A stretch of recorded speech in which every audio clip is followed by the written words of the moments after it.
Señores asociados, muy buenas tardes para todos. Es un gusto para nosotros tenerlos nuevamente en estos espacios de aprendizaje y conocimiento diseñados y programados por el Comité de Educación. Nuevamente, la tarde de hoy nos acompaña el profesional Wilson Valencia, quien nos hablará sobre el endeudamiento responsable. Les informo que pueden participar con nosotros a través del espacio de preguntas y respuestas, las cuales serán socializadas por nuestro invitado al finalizar el tema. Wilson, muy buenas tardes, ¿cómo estás? Nuevamente bienvenido a Comedar. Buenas tardes, Paola. Muchas gracias nuevamente por la invitación. Gracias a todos los asociados y asociadas que se conectan a esta hora. Sé que tienen muchas ocupaciones, muchas cosas girando en este momento, pero han decidido sacar un poco de su tiempo para escuchar de esta información. Ese es el tema que nos atañe, hablar un poquitico de endeudamiento, revisar un poquitico hasta dónde vale la pena endeudarse, cuándo vale la pena endeudarse, en qué vale la pena endeudarse, en qué definitivamente no vale la pena endeudarse, cuáles son como los mecanismos que me pueden ayudar para tema de deuda, la diferencia entre deuda y apalancamiento financiero que vale la pena que ustedes lo identifiquen y sepan cuáles son como las principales diferencias. Em, Esos son como los temas que nos atañan hoy, Paula. Bueno, muy bien. Entonces vamos a hablar nuevamente. Muy buenas noches por estar aquí. Muchas gracias por el espacio que han sacado, por el tiempito que le han dedicado a esto. Espero que sea de verdad muy importante para ustedes. Si tienen de pronto alguna pregunta, alguna consulta, con el mayor de los gustos, vamos a tratar de generar el mejor aporte para todo este tema de endeudamiento. Endeudamiento responsable. Miren, no hay nada que más agobie hoy en día a la gente que un tema de endeudamiento. Créanme, nosotros que trabajamos en estos temas financieros hace algunos años, hemos detectado que esto es uno de los principales motores de estrés que existen hoy en día, no solamente en el país, sino en el mundo. El tema de la deuda es un tema muy complicado. ¿Por qué? Principalmente es porque la gente no sabe cómo relacionarse con su dinero, definitivamente. Y la gente piensa que el dinero simplemente es un recurso que siempre va a estar allí. Y a veces nos confiamos demasiado y podemos generarnos unos niveles de estrés complicadísimos. Nosotros en la firma tenemos un estudio que es un estudio que hace el área de observación financiera, un observatorio, mini observatorio financiero, presta algunos datos, algunas informaciones a nuestros clientes, y es de verdad datos muy complicados de personas, por ejemplo, que presentan unos niveles de estrés y unos niveles de riesgo psicosocial altísimos por el tema financiero. Y esto obedece pues a la ausencia de educación financiera en Colombia, en que pues la gente hoy en día piensa que solo es suplir necesidades a cualquier costa, y terminan mal endeudados o tomando decisiones de pronto de créditos por fuera de las regulaciones y asumiendo riesgos más altos de los que deberían de asumir. Hoy me reunía con una pareja en especial, y tuve la ocasión de decirle, en un tema de asesoría, tuve la ocasión de decirles, mire, es que uno de los principales problemas es que la gente administra necesidades y deseos. Y la gente no debe administrar necesidades y deseos, la gente debe administrar es dinero. Y cuando tú sabes administrar dinero y tienes la habilidad para poder tener una estrategia de administración de recursos, puedes usar la deuda como algo a favor. Y ahorita les voy a mostrar que a la deuda no hay que tenerle miedo, la deuda es un aliado de nosotros. Lo que pasa es que hay que saber cómo se me convierte en un aliado y no cómo se me convierte en una pesadilla, como sucede para la gran mayoría de colombianos que desafortunadamente hoy en día viven situaciones complicadas. Entonces, voy a entrar en materia. Voy a entrar en materia. Acá, a ver, pongo esto aquí. Ok.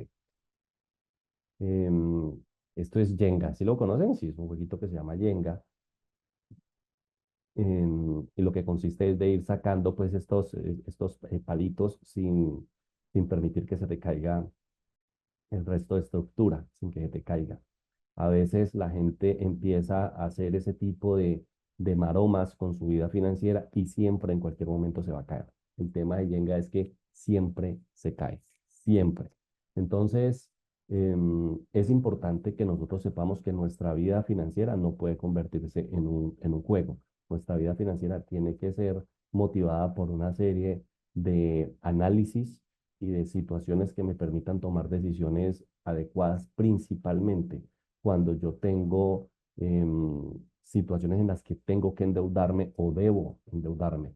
Miren lo que sucede para algunas personas. Sé que para ustedes no es así, para algunas personas sí, o de pronto algunos de ustedes estará en esta posición.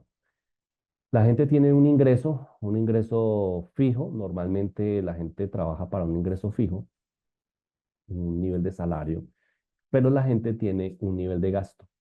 Y con el tiempo, el gasto se va creciendo y crece mucho más el gasto a una mayor velocidad el gasto a lo que crece el ingreso. ¿Por qué? Porque es que la inflación real de una economía es muy diferente a la inflación que se mide en el país. Por ejemplo, hoy en día el dato de inflación en Colombia está alrededor del 5, 6, más o menos, el dato de inflación en el país, pero cuando uno va y mira la realidad, a veces esta inflación está muy por encima, y más si uno consume, por ejemplo, productos importados y ese tipo de cosas, pues el gasto se dispara. Entonces, si uno no controla la variable gasto, miren lo que sucede. El gasto terminará en algún momento superando el ingreso. ¿El tema cuál es? El tema es que como con este ingreso yo ya no puedo suplir este nivel de gasto, aquí queda un hueco. Aquí nos queda un hueco. ¿Y sabe la gente con qué llena ese hueco? Lo llenan con una deuda, porque la gente utiliza las tarjetas de crédito, la gente utiliza créditos de libre inversión, la gente utiliza créditos rotativos, préstamo fácil, anticipo de primas, es decir, la gente resuelve, pero la gente resuelve con deuda estas necesidades de gasto. ¿Y qué pasa en el siguiente mes? Pues el ingreso laboral es exactamente el mismo. El nivel de gasto, pues como la gente no operó con gasto, porque cuando usted tiene un gasto más alto, lo que usted tiene que hacer es o subir el ingreso o bajar el gasto o hacer un ejercicio simultáneo, que los dos funcionen de manera simultánea. Pero la gente normalmente no lo hace, la gente hace, con todo respeto, la más fácil. La más fácil es usar una tarjeta de crédito que tengo allí en el disponible. Entonces, cuando la gente está así, al siguiente mes el ingreso va a seguir siendo el mismo porque ya se trepó por encima del gasto y la gente no se da cuenta de que esta deuda que me ayudó aquí se me va a convertir acá en otro problema. Y ya el hueco que yo tengo aquí es un hueco muchísimo más grande. ¿Y sabe la gente con qué lo llena? Con otra deuda. Esto es lo normal que pasa en la economía, lo normal. No piensen de que esto es, pero ¿cómo se le ocurre? Esto pasa y pasa normalmente. Yo me imagino que usted conocerá casos o de pronto usted en algún momento lo hizo, pero de que esto sucede, sucede. En el siguiente mes, ¿qué pasa? Pues el ingreso es el mismo, el gasto es el mismo, la deuda uno no se ha pagado y la dos tampoco. Y ahora mire lo que pasa. Y esto simplemente es un tema muy complicado, por eso vamos a hablar de endeudamiento responsable, porque si yo empiezo a aplicar deuda para cubrir gastos, allí no hay un endeudamiento responsable. Allí lo que tenemos es una situación que en cualquier momento se nos puede salir de las manos y miren, aquí esto, ¿cómo se puede resolver? Y esto, ¿cómo puede en algún momento solucionarse? Hay personas que cavan y cavan huecos tan profundos que a veces ni siquiera pueden salir de allí. Ni siquiera pueden salir de allí. Entonces, hablar de endeudamiento responsable significa el poder saber que este ingreso que yo tengo aquí, este ingreso, ¿para qué me alcanza en el gasto? Y si no me alcanza, pues no me alcanza. Eso no es de, como hoy en día hubo una frase que se estaba como popularizando mucho y era resuelva, resuelva, resuelva. No, no, o sea, no, ¿cómo así que resuelva? Es que entonces vas a coger tu vida financiera y ¿qué vas a hacer con ella? Entonces, hoy en día tenemos que ser muy cuidadosos. ¿Por qué? Porque hoy jugamos el juego del dinero y ese juego del dinero desafortunadamente muy pocas personas lo saben jugar, muy pocas personas. Y el juego del dinero tú lo comprendes en el tiempo, en el tiempo. Coger un año o 2 años no es el tiempo suficiente como para uno poder tomar decisiones definitivas. Uno necesita tiempos más prolongados. En el mercado uno gana, pierde, se recupera, vuelve y gana, vuelve y pierde, vuelve y se recupera, pero uno tiene que aprender a jugar este juego. Entonces, empezar a incluir la deuda como un dinero extra que tú tienes es de las peores decisiones que tú puedes tener. Em, Les abro un disclaimer, esto no es una asesoría financiera, no es una asesoría de inversiones. Véanlo por favor con propósitos meramente educativos, no más. Que tenga un propósito educativo. Aquí no estamos dando recomendaciones puntuales a todos ustedes, no, porque todos ustedes tienen realidades completamente distintas. Entonces, simplemente esto es un punto de información. Siempre les digo, busquen otras fuentes, documentense y así ustedes podrán sacar sus propias conclusiones. Entonces, véanlo solamente con fines de educación y como una fuente de información, una. El resto de fuentes ustedes lo pueden consultar. Les recomiendo buscar un articulito que me parece muy chévere que se escribió en el Banco de la República que se llama Análisis del endeudamiento de los hogares. Vale la pena que lo investiguen, vale la pena que lo lean. Allá hay una investigación bien interesante de parte del Banco de la República y muestra cómo el endeudamiento en los hogares está creciendo de una manera descomunal. Y hoy en día, el tema de las carteras castigadas ha estado creciendo muchísimo, muchísimo. Entonces, les recomiendo leerlo. También el tema de perspectivas económicas del Banco de la República para el año 20, del Bancolombia para el año 2025. Ellos tienen un área de investigaciones económicas que es muy buena y que vale la pena que ustedes puedan leer esta información. Em, bueno, algunos de ustedes ya me conocen. Trabajo estos temas hace muchos años, estos temas financieros. em, Así que estoy a sus órdenes para que lo podamos revisar. Cuando una persona tiene deudas, normalmente tiende a sentirse con un compromiso muy fuerte, como si tuviera un piano de cola a veces en la nuca y que tuviese que resolverlo a como de lugar. Miren, yo siempre le he dicho a la gente, no le tenga miedo a la deuda siempre y cuando esté controlada. Cuando podemos controlar una deuda, no le tenga miedo. Téngale miedo cuando esté descontrolada la deuda. Ahí sí. Y ahorita les voy a explicar qué es tener una deuda controlada. Pero, ¿qué significa la deuda? La deuda significa básicamente que la entidad que te está prestando el dinero confía en ti. Así de simple. Confía en que tú vas a pagar. Confía en que tú eres una persona responsable y confía en que con el tiempo vas a ser también un motor de crecimiento para esa organización. Entonces, el significado de la deuda es un significado positivo. Ven que sos una persona que tiene recursos, ven que sos una persona que eres responsable, ven que eres una persona que tiene el recurso para poder responder por ese préstamo que te están haciendo. Así que normalmente aquí siempre impera la buena fe, siempre impera la buena fe.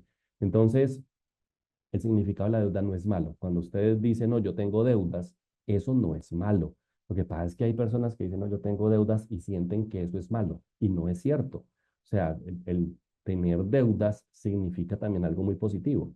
Y es que el sector financiero sabe que tú eres una persona que tiene cómo responder ante una obligación y que eres absolutamente atractivo para que puedas crecer a través de la deuda porque se puede crecer a través de la deuda, por supuesto, y crecer muchísimo a través de la deuda, pero hay personas que no la utilizan bien.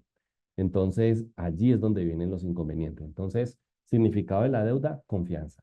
Confianza. El sector financiero confía en ti. Respaldo, un espaldarazo que te da el sector financiero y que dice, venga que usted sí le puedo prestar dinero. Entonces, no lo vean inicialmente como algo negativo, no lo vean negativo. Ese es el triángulo del dinero. En una ocasión previa se los mostré a unas personas en un taller anterior. Así se mueve nuestra vida financiera. Principal variable de nuestra vida financiera, el ingreso. La segunda variable fundamental, el gasto.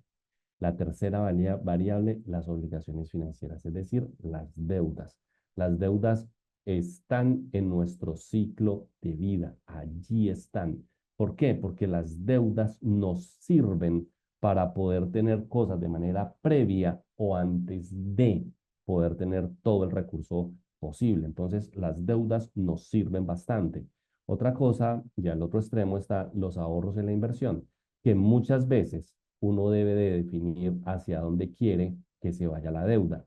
Hay personas que hacen de la deuda un gasto o hay personas que hacen de la deuda una inversión. Entonces, es allí donde uno debe saber utilizar la deuda. Cuando uno utiliza la deuda para un gasto, quien está haciendo el negocio aquí es la entidad financiera, por supuesto. Pero cuando usted utiliza la deuda como una inversión, quien está haciendo el negocio aquí eres tú. Ahora, usted me dirá, endeudarse para invertir, ¿eso es una buena opción? Sí, claro, es buenísima, por supuesto.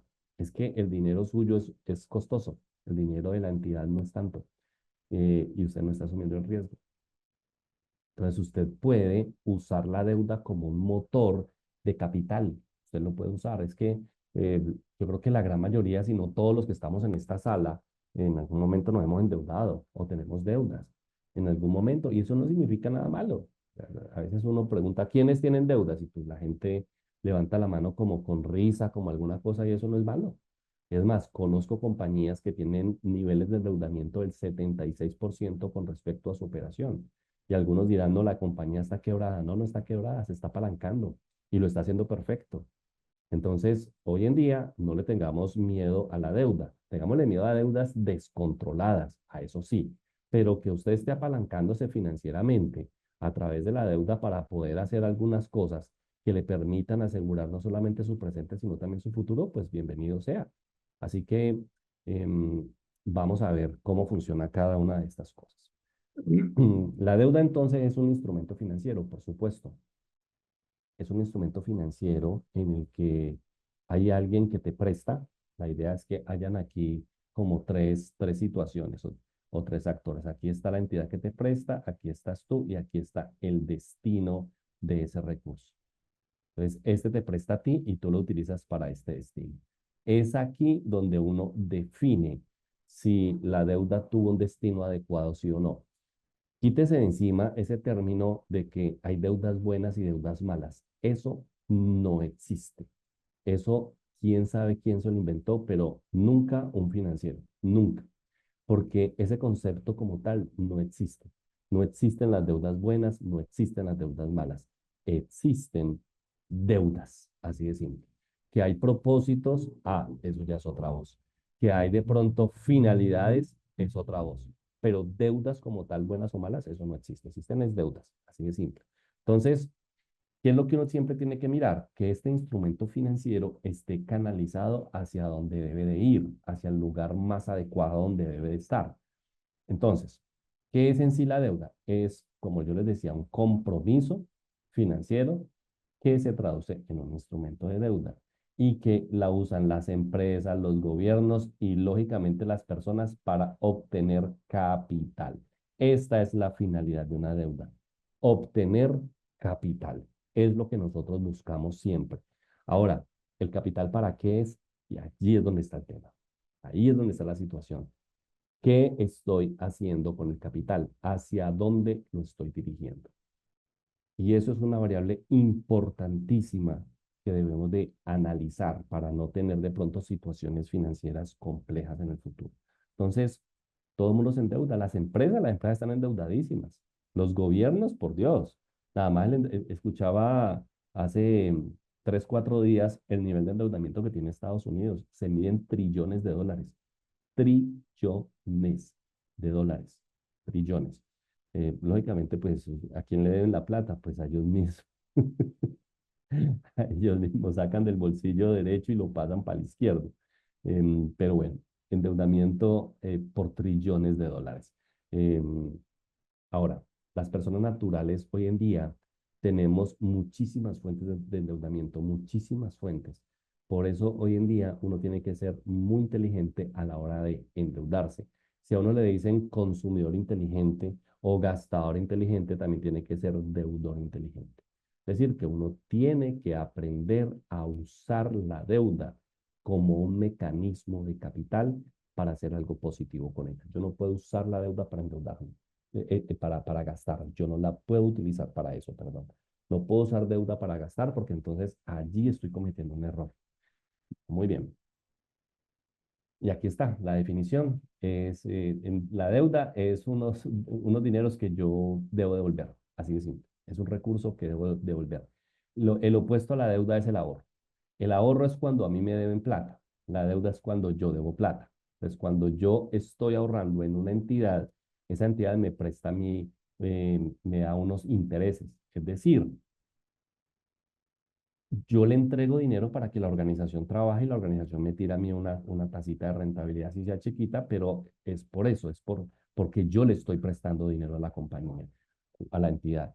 Ahora, cuando la entidad me presta a mí, la entidad me presta, pues yo tengo el propósito de devolver esos fondos. Ahora, esto se hace a través de, cuando uno debe dinero, debe haber un tema contractual, dependiendo lógicamente de la deuda y con quién estás endeudado, en el que uno se compromete a pagar esa cantidad que le han prestado en la fecha indicada.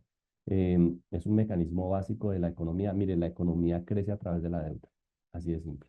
La economía crece a través de la deuda.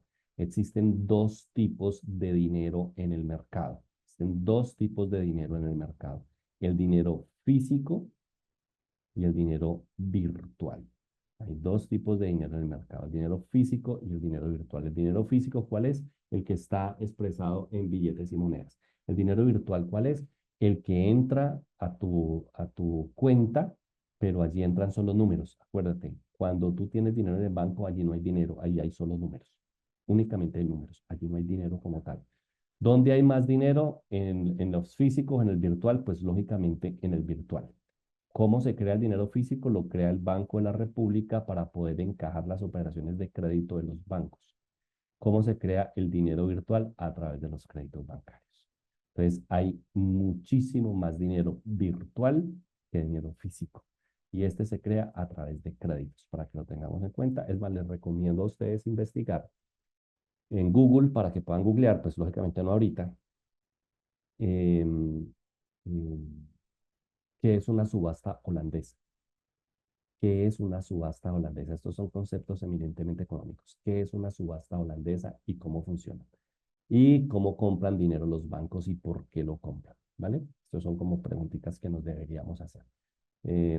Ejemplos de deuda, pues cuando uno tiene créditos educativos, créditos para comprar una vivienda, el crédito de libre inversión, de consumo, créditos con modalidad de libranza. Es decir, hay muchísimas modalidades de crédito hoy en día.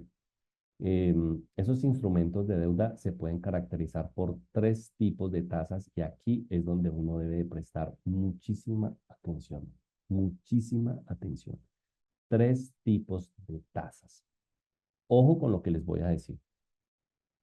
Hay personas que solicitan créditos con tasa fija, perdón, con cuota fija. Entonces, acuérdese que la cuota fija es desde que usted solicita el crédito hasta que termina, usted va a pagar exactamente el mismo valor. Exactamente el mismo valor. Pero resulta que hay personas que piden tasa fija, pero, perdón, cuota fija, pero no tasa fija. Entonces, la cuota, ejemplo, usted pidió 100 millones de pesos. A usted le van a cobrar 2 millones de pesos mensuales por ese crédito a 10 años. 2 millones de pesos a 10 años. Cuota fija es que usted siempre va a pagar 2 millones de pesos, pero la tasa a veces es variable. Entonces, usted va a ver que es probable que en algún momento usted tenga unas cuotas de 2 millones, pero es más lo que se va a intereses que lo que se va a capital. Y a medida que las tasas de interés en el país van aumentando, pues va a ser muchísimo más de esos 2 millones lo que se vaya a intereses que lo que se vaya a capital. Esto le sucedió a muchísima gente en la pandemia. A muchísima gente en la pandemia. Adquirieron dinero en pandemia muy barato, muy, muy barato, con unas tasas bajísimas. Pero después la inflación se disparó y se dispararon las tasas de interés. Llegaron al 13,25 la intermediación del Banco de la República, al 28% créditos de consumo en el país. Entonces, la gente se metió en cuota fija, pero en tasa variable, adquiriendo muy barato, pero después eso se les pegó una disparada brutal. brutal. Entonces, ¿esto por qué? Por efecto pandemia. Entonces, yo les recomiendo siempre mirar el efecto tasa, siempre mirar el efecto tasa.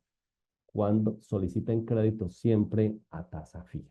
Siempre trate de solicitar créditos a tasa fija, que usted sepa cuánto va a pagar, que usted lo sepa. Hay algunas entidades que le dicen más DTF. Entonces usted tiene una tasa más DTF. Entonces usted sabe que el DTF es el valor de lo que se producen los recursos en el país. Entonces usted dice, ah, bueno, el DTF en cuánto está, no, pues el DTF en el país está al 7%. Entonces yo sé, por ejemplo, que si me dicen DTF más 2 más 3 puntos, pues yo sé que realmente ese crédito va al 10. Entonces, esas son cosas que usted debe de revisar, enterarse de esa composición de créditos. Lo otro es tasa variable, que normalmente la tasa variable se mueve muchísimo con dos referencias. Uno, la inflación o la otra, algo que se llama el IBR. El IBR es como el promedio de tasas del sector financiero, promedio de tasas del sector financiero. Eso se llama el IBR. Entonces, usted debe de conocer estos datos. Y lo otro es el tema de la tasa indexada. ¿Qué es una tasa indexada? Es cuando la tasa se mueve con la inflación. Entonces, por ejemplo, en este momento, en este momento, sin usted haber cambiado las condiciones de crédito, si a usted una entidad, si usted se endeudó en diciembre del año pasado, 100 millones de pesos, a una tasa del 5%, un ejemplo, más DTF, pues usted se endeudó en ese momento aproximadamente, teniendo solamente como referencia la tasa del Banco de la República, aproximadamente al 19%, pero por tener indexada la cuota, indexada a las tasas o indexada a inflación. La inflación se había pegado una disparada muy fuerte, acuérdese en el año 2023. Entonces, si usted ve, hoy en día la inflación está retrocediendo bastante. Entonces, si retrocede la inflación, pues esa tasa de interés tiende a caer también. Entonces, cuando son indexadas, lo que está haciendo es protegerme principalmente de inflación. Se sube cuando la inflación sube, se baja cuando la inflación baja. Entonces, esto para que ustedes también lo tengan en cuenta.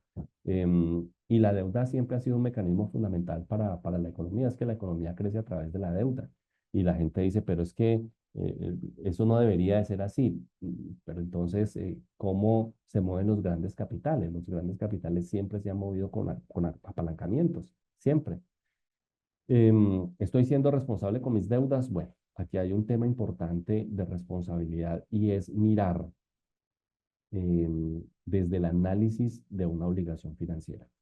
Siempre que usted se endeuda, hay que analizar esa obligación financiera, hay que hacerle un análisis para ver si estoy bien endeudado o no estoy bien endeudado. Les voy a colocar unos datos de endeudamiento para que lo sepan. Mire esto. En lo corrido del año 2024, el endeudamiento de los colombianos ha aumentado un 12% en carteras de crédito de consumo. Es decir, la gente está dejando de pagar créditos en este momento. ¿Por qué? Porque seguramente se endeudaron mal, tomaron créditos demasiado costosos y ahora las cuotas se les ha estado disparando muchísimo por tener créditos que no tuvieron la mejor condición en su momento. Y mire el nivel de crédito que tienen en este momento las entidades financieras. En este momento, esos créditos de cartera, los de cartera, en este momento suman 218 billones de pesos. O sea, esto es una locura. Esto es prácticamente la mitad del presupuesto nacional en nuestro país. O sea, es una cosa de verdad muy importante. Em, el 25% de los recursos de las personas se van destinados al pago de las deudas. Esto no es malo. Les quiero decir, 25% no es malo, porque yo siempre recomiendo entre un 20 y un 25% como máximo. Esto no es malo, esto no está mal. Realmente no. Lo que sí es malo es salirse de esos porcentajes. Entonces, tener un endeudamiento del 25, si uno tiene un buen destino de deuda, eso no tiene problema, no lo tiene. El tema es cuando esto ya se empieza a disparar. Em, Desde el año 2021, que es cuando definitivamente se va el tema de la pandemia, el confinamiento, no es que se va la pandemia, no el confinamiento, la gente empezó a endeudarse mucho. ¿Por qué? Porque algunos perdieron el empleo, otros tuvieron una disminución en el ingreso, es decir, se empezó a disparar el crédito. Por eso hubo mucho consumo y por eso el Banco de la República terminó interviniendo tasas. Entonces, aquí está, con el 25%, y esta es la recomendación del artículo que les estaba diciendo ahorita, del análisis del endeudamiento de los hogares colombianos por parte del Banco de la República. Mire esto, el 58% de los hogares colombianos se endeudaron o gastaron más de lo que tenían en sus ahorros, mucho más de lo que tenían en sus ahorros. Es decir, que la gente ha tenido una necesidad fuerte de dinero, muy, muy fuerte de dinero.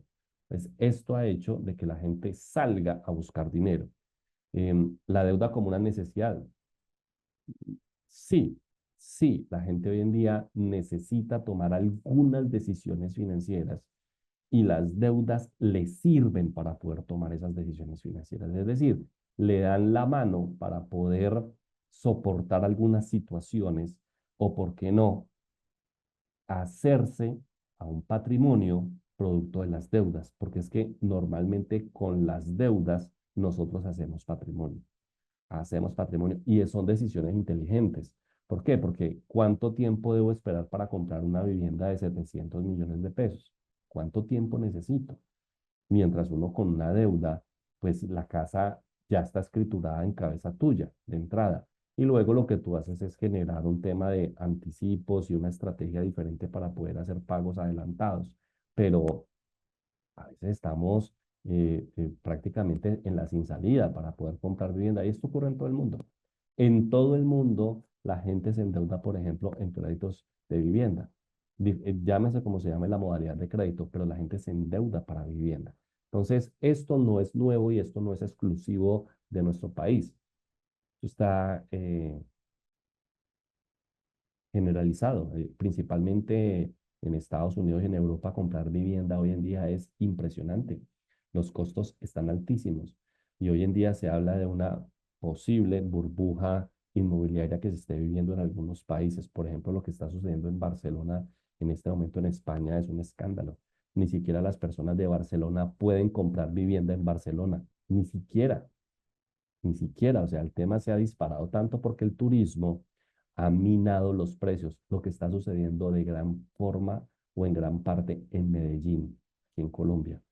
Em, Ciertos movimientos de personas que están llegando a nuestro país a buscar, ya sea por inversión o por vivienda, han hecho que los precios se disparen, principalmente en Medellín. Ha estado disparadísimo. Los que viven allá pueden darse en cuenta de cómo es el tema del crecimiento del metro cuadrado en la ciudad. O sea, es una cosa absolutamente desbordada, absolutamente desbordada.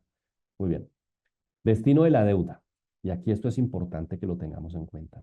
Yo me puedo endeudar para cubrir gastos o yo me puedo endeudar para generar patrimonio. El peor de los casos es que usted se endeude para cubrir gastos. ¿Cuándo usted se endeuda para cubrir gastos?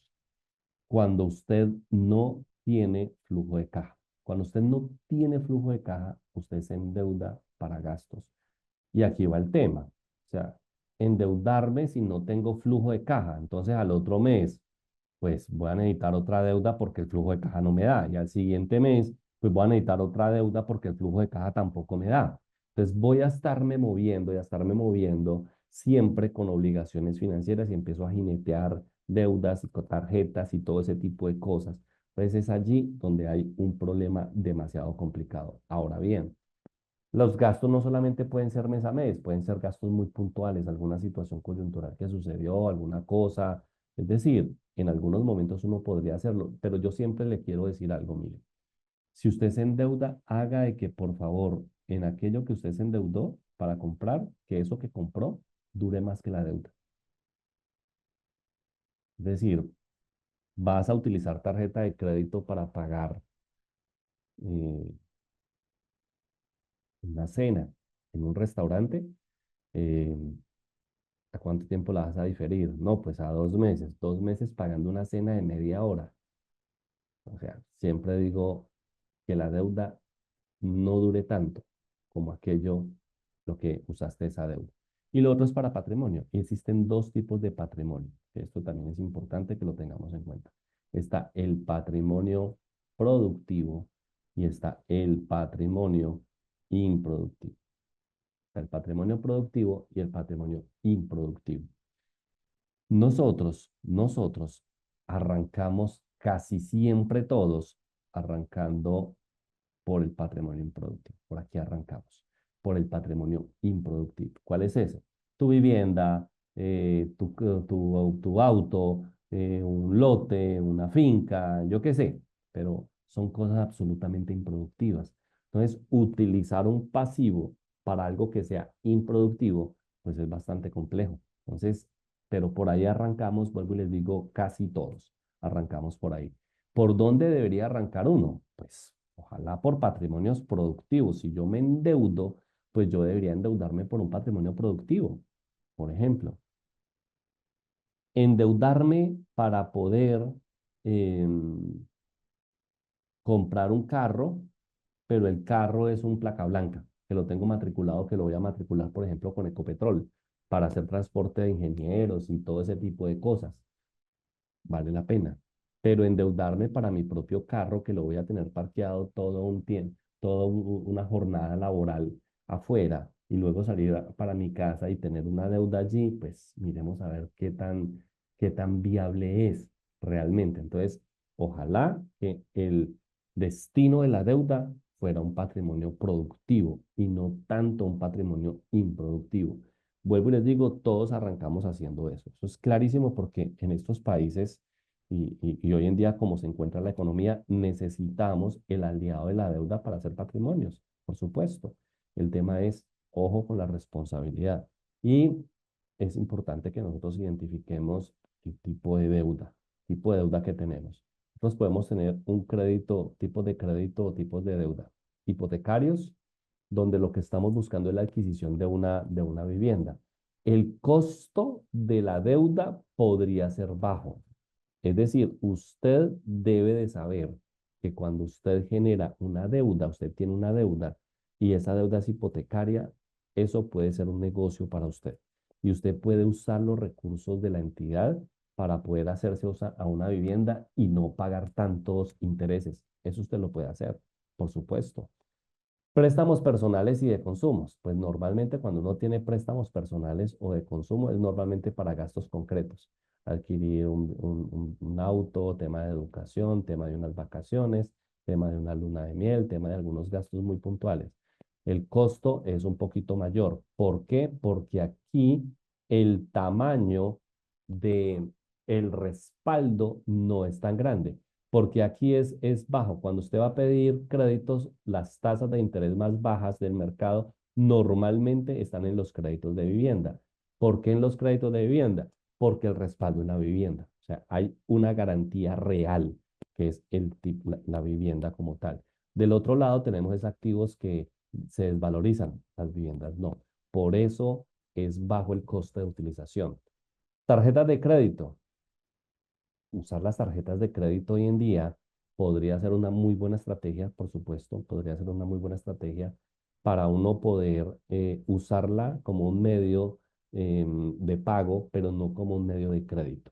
En su momento, en algunos encuentros anteriores les he dicho que uno puede financiarse 45 días con una tarjeta de crédito a cero intereses y tomar la plata de la entidad y usarla 45 días y no pagar intereses. Eso se puede hacer, por supuesto, teniendo uno claro las fechas de corte, las fechas de pago. Ahora, en tarjetas de crédito, esto es alto. ¿Por qué? Porque aquí no hay respaldo. Aquí no hay respaldo, por eso las tasas de interés son altas. Y los créditos rápidos, pues aquí sí son altísimos el tema de los costos como tal. Por ejemplo, un crédito rotativo. Crédito rotativo es un poco más costoso que una tarjeta de crédito, por supuesto. ¿Por qué? Por el tipo de crédito que se tiene en ese momento. Normalmente los créditos rotativos inducen a la innovación. Es para que lo tengamos en cuenta allí. Analizando deudas. Vamos a ver esto. Vamos a pegarle una analizada a este tema de endeudamiento. Ojo pues, existen dos formas de calcular el nivel de endeudamiento. Endeudamiento en flujo de caja y endeudamiento en patrimonio. Es importantísimo, importantísimo saber la diferencia de los dos. Y yo puedo calcularlo muy fácilmente. Esto tiene una connotación. Yo siempre digo, mire, endeudamiento en flujo de caja que ojalá esté máximo al 20% de sus recursos, de lo que usted recibe en ingresos mensuales, de su ingreso mensual, ojalá ese nivel de deuda esté máximo al 20%. Endeudamiento en patrimonio, yo siempre digo por debajo del 50%. Es decir, que usted debería de tener un nivel de endeudamiento por debajo del 50% del patrimonio. Ahora, ¿cómo calcularlo? ¿Cómo calcularlo?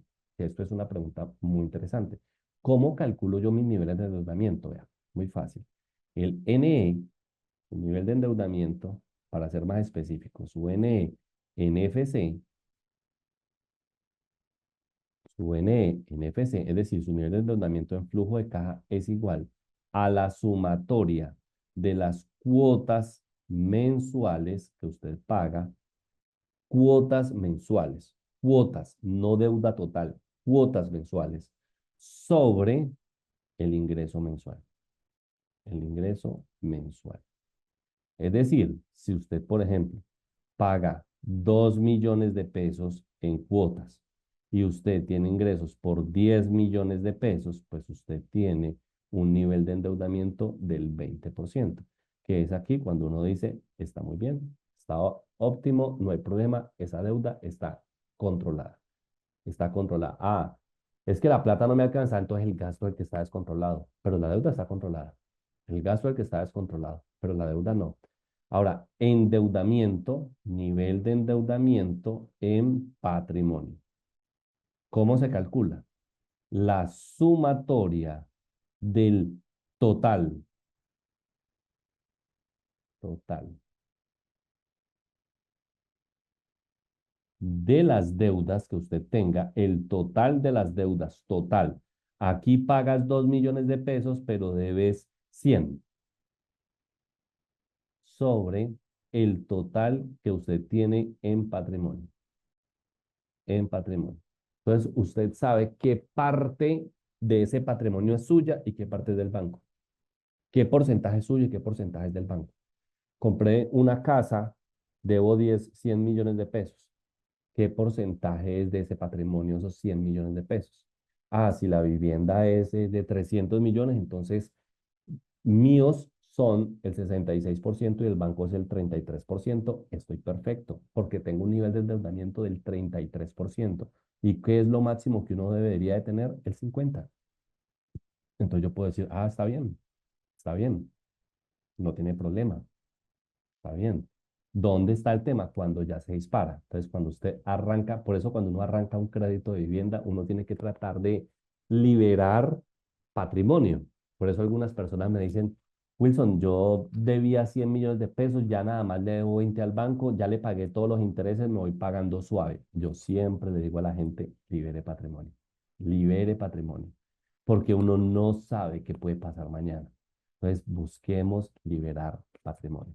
Entonces, aquí, sumatoria total de las deudas, 100 millones de pesos, pero su vivienda cuesta 400 millones de pesos.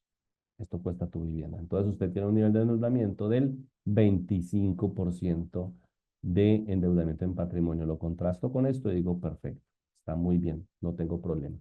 Ahora, ¿qué es lo que usted también debe de revisar? Y es la relación que existe entre este nivel de endeudamiento y este nivel de endeudamiento. ¿Por qué? Porque se supone de que usted debería estar endeudado para poder hacer patrimonio. Debería estar endeudado para hacer patrimonio. Entonces usted dice, ah, sí, yo debo tanta plata, estoy pagando 20 millones de pesos, perfecto, pero es por mi casa que vale 100 y de la cual solo tengo el 25% de endeudamiento en patrimonio. La tenés perfecta, está perfecto. Entonces, uno lo que hace es ver el impacto aquí y acá y ya uno determina. Entonces, uno dice, esa deuda que tiene la persona es una deuda sana, no tiene problema. Ah, pero si usted no tiene patrimonio y tiene 100 millones en deuda y está pagando 2 millones de pesos en cuota y no hay patrimonio, uno dice, pero entonces esta persona que hizo la plata, se enloqueció, ¿qué pasó? 100 millones. ¿Qué fue lo que pasó? ¿Qué hizo? ¿Qué fue lo que hizo? Y con un salario de 4 millones, el 50% en flujo de caja, Benito. Entonces, estas son las cosas que uno normalmente analiza a la hora de revisar temas de endeudamiento. ¿Hay alguna pregunta hasta aquí o todo está claro? Por acá tenemos una pregunta que nos dicen, esto se dio pues a raíz de lo que estábamos hablando inicialmente.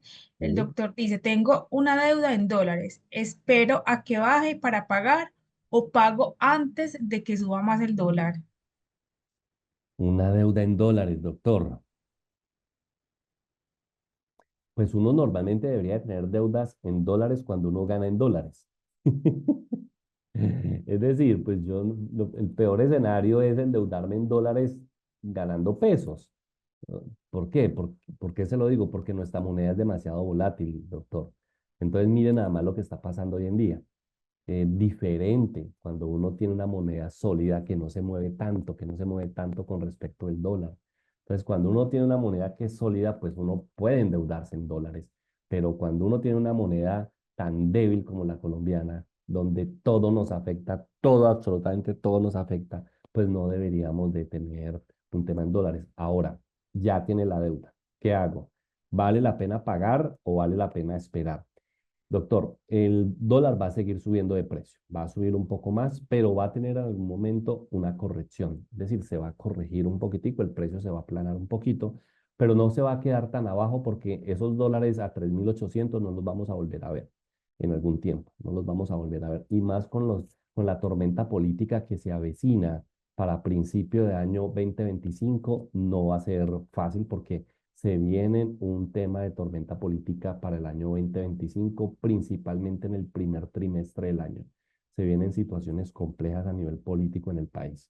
Entonces, ¿por qué? Porque el actual presidente va a buscar a través de unas regulaciones el tema de poder ser candidato a las próximas elecciones presidenciales. Si eso ocurre, el precio del dólar volverá a dispararse, pero se va a volver a corregir, vuelve a instalarse, pero no va a subirse demasiado ni a bajar tampoco. ¿Qué le recomendaría, doctor? Por ahora, esperemos un poco, doctor. Esperemos un poco, sí, va a tocar darnos la pela de la subida un poquito más, pero esperemos a ver en concreto qué va a pasar, en concreto qué tipo de cosas van a pasar, porque si en este momento usted sale corriendo a pagar, no sé a qué tasa usted de cambio usted se endeudó, no sé a qué tasa se endeudó, valdría la pena también saber eso, a qué tasa se endeudó para poder darle una recomendación, pero yo pienso que en este momento lo mejor es esperar un poquito, lo mejor es esperar. ¿Se va a corregir el precio del dólar? Sí, se va a corregir, pero en el año 2025 a principio, en el primer trimestre, vamos a tener una tormenta en Colombia política bastante fuerte. Entonces, esperemos un poquito, doctor. Esperemos un poquito a ver para dónde va este carrito. ¿Tenemos alguna otra pregunta, Paula, o no? No, por el momento no. Perfecto, vale, muy bien. Entonces, estas son las formas como nosotros hacemos el tema de análisis de niveles de endeudamiento. Nivel de endeudamiento en flujo de caja, nivel de endeudamiento en patrimonio. Principales conceptos en la economía y la deuda. Se los decía también hace algunas reuniones anteriores en las que tuve la oportunidad de participar. Todos estamos pues como luchando por sostener y mantener a flote la economía, nuestra propia economía. Estamos ahí tratando de hacer maromas y de tratar de sacar adelante las decisiones y las cosas que más podemos hacer, sin caer definitivamente en zonas de riesgo o en puntos negativos en nuestra economía. Es un esfuerzo muy fuerte que todos hacemos prácticamente todos los días, pero para ello hay que saber un poco de economía, para nosotros saber en qué momento poder tomar decisiones. Usted se viste todos los días de acuerdo al clima. Si el clima está frío, está lluvioso, usted se viste de una forma. Si el clima está soleado, despejado, usted se viste de otra. ¿Qué es el clima? La economía. ¿Qué es la indumentaria? Lo que usted se pone, las finanzas. Entonces, hay que aprender a moverse también en materia de endeudamiento a cómo se mueve la economía nacional. Entonces, mira, estamos en una inflación en este momento por encima del 5,4, creo que estamos al 5,6 en este momento, rayando el 5,6 en este instante en Colombia. Para el año 2025 se espera una subida de inflación o una escala de inflación del 3,8, luego del 3,4. Estas son noticias que a nosotros nos sirven para tomar decisiones. Si la inflación va a estar bajita, significa que las tasas de interés van a estar bajitas. Así de simple. Si la expectativa de inflación es bajita en el país, es porque las tasas de interés también van a estar bajitas. Entonces, mire las tasas de interés, el último dato ahorita de noviembre, 9,75. Hace ya 10 días el Banco de la República, bueno, el 31, el 30 fue de octubre, el jueves, el Banco de la República bajó 50 puntos básicos.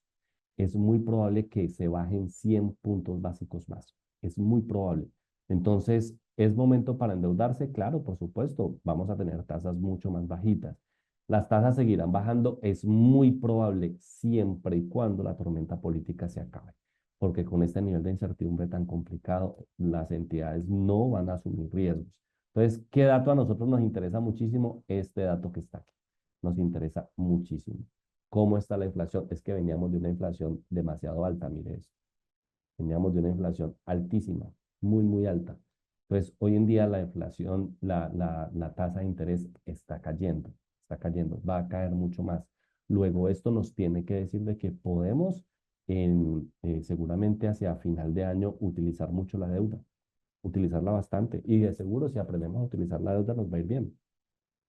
Con el anterior panorama, con ese panorama que tenemos allá, pues vale la pena saber de que nuestras decisiones financieras, según la economía, en materia de endeudamiento van a ser positivas. Es más, en estos días estaba hablando con funcionarios de una de las entidades financieras del país, de las más grandes del país, y decían, nos está yendo muy bien en el área comercial, estamos colocando mucho crédito, estamos colocando gracias a que las tasas de interés están disminuyendo. Entonces, ¿qué quiere decir eso? De que la expectativa de endeudamiento va a ser mayor, pero acuérdese de una cosa, esto no va a ser eterno. Acuérdense que hay algo que se llama los ciclos de la economía. Se los recomiendo para que lo investiguen. ¿Qué son los ciclos de la economía? En este momento estamos experimentando un bajonazo en la tasa de interés y porque hay un bajonazo en la inflación. En la medida en que esto suceda, la economía va a crecer. Va a venir por acá y va a crecer la economía. Va a crecer. Es decir, se va a vender mucho más, la gente se va a poder endeudar mucho más, la gente va a poder comprar mucho más, las compañías van a vender más, los números de las compañías van a ser mucho mejores, los rendimientos para los socios van a ser mayores y para los inversionistas también. Pero va a llegar un momento en que como la gente se va a endeudar tanto, van a volver a subir los precios y en algún momento el Banco de la República va a tener que subir nuevamente tasas de interés porque la inflación se le dispara. Esto es cíclico. Busque, por favor, en Google los ciclos de la economía y su impacto en las finanzas, por favor. Siempre haga una medición, hágase un diagnóstico financiero, eso se lo recomiendo siempre, y hágalo de la siguiente forma, mire.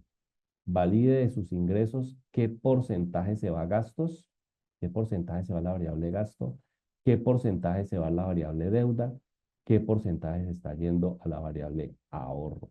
Y por qué no, qué porcentaje se te está yendo para inversiones. Yo siempre recomiendo el 60 aquí, 60% aquí, el 20% aquí y el 20% aquí. Una parte de esta para provisionar gastos y una parte de esta para capitalizarse y arrancar a invertir. Es lo que uno debería de hacer. Estas son las cosas que uno debería hacer. Entonces, revíselo.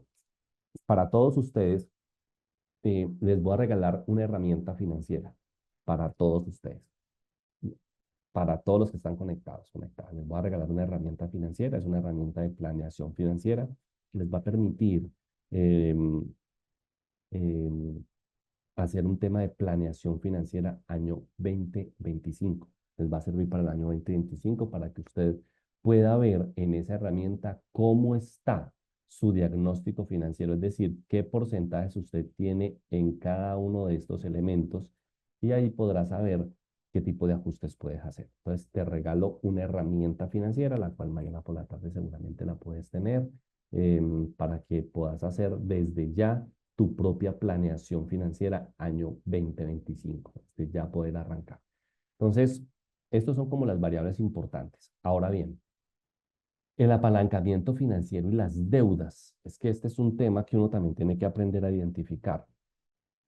La deuda me sirve muchísimo cuando la utilizo como apalancamiento financiero. Es decir, yo voy a hacerme a una oportunidad en la que yo tenga una renta. Pero cuando es una deuda, cuando yo cojo ese recurso y ese recurso sostenerlo, eso es lo que yo compré se me convierte en un gasto o simplemente no me genera renta. Entonces, allí está la gran diferencia. Apalancamiento financiero cuando me produce renta. Deuda cuando me produce un gasto. Ejemplo, voy a comprar mi vivienda para vivir en ella. ¿Qué es? ¿Apalancamiento financiero o es deuda? ¿Ustedes qué piensan? Voy a comprar mi propia vivienda para vivir en ella. ¿Qué es?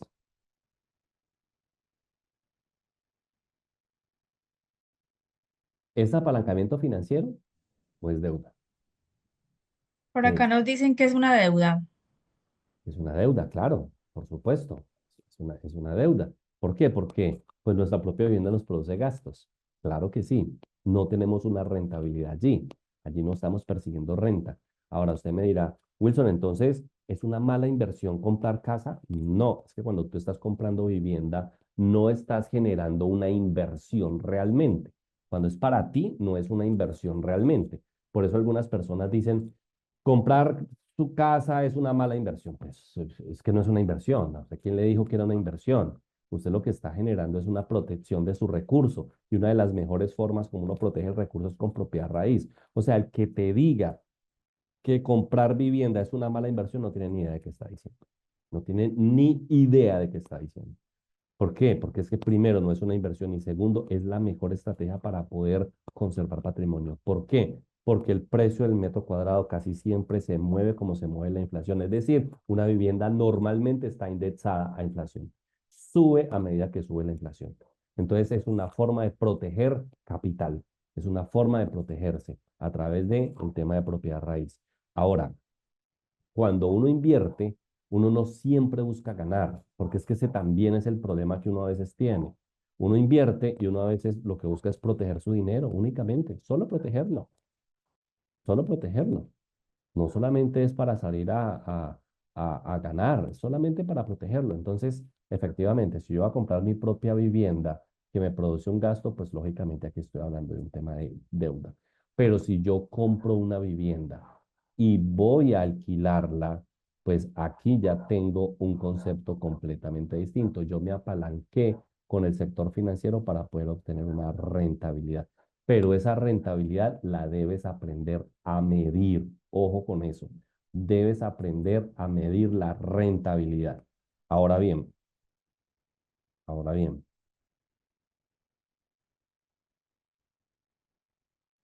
si tú compras, si tú compras una vivienda de 700 millones de pesos, 700 millones de pesos. Si tú compras una vivienda de 700 millones de pesos, ¿cómo te das cuenta hasta dónde debería de ser la cuota máxima que deberías de pagar por esa vivienda? Porque es que no es pagar una cuota porque sí y consultando solamente mi flujo de caja, porque ese también es un error. El que usted diga, no, la cuota me queda como en 5 millones, me alcanza. Hagámosle, no, me alcanza porque mi flujo de caja... No, es que así no es como tú debes de revisar las cosas. Cuando tú vas a comprar una vivienda de 700 millones de pesos, deberías de saber hasta dónde es el valor máximo que deberías de pagar como cuota mensual. No es si te alcanza o no te alcanza, porque es que esa es la orilla que la gente utiliza.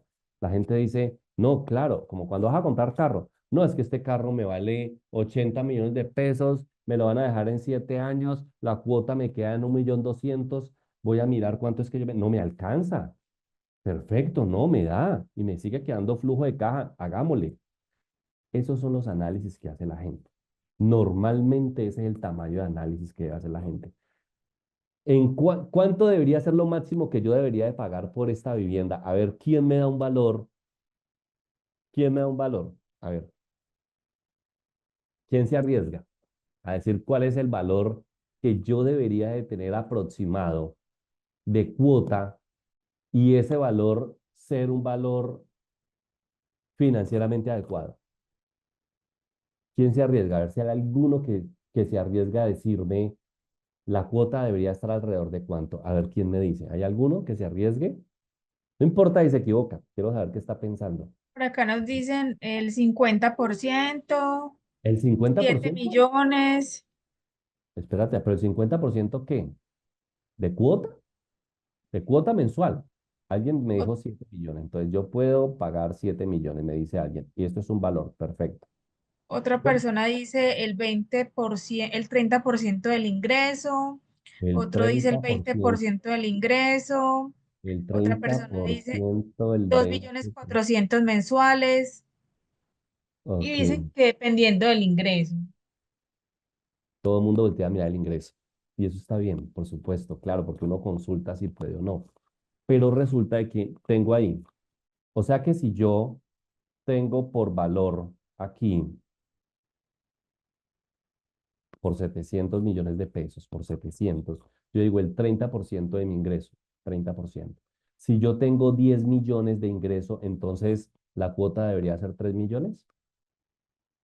O si yo tengo 20%, la cuota debería ser 2 millones para ir por una vivienda de 700 millones de pesos. La cuota debería de ser de 7 millones. Miren cómo nosotros a la hora de tomar estas decisiones no hacemos un análisis real de la deuda. No lo hacemos. ¿Por qué? Porque partimos de una orilla que no es. Miren, aquí va. Les voy a explicar. ¿Hay alguien que está diciendo algo más? No, Wilson. Ok, perfecto. Bueno, les voy a entrar y les voy a explicar cómo funciona esto para que nos quede clarito. Muy bien. Hay un indicador de propiedad raíz. Hay un indicador de propiedad raíz que se llama el cap rate. El cap rate.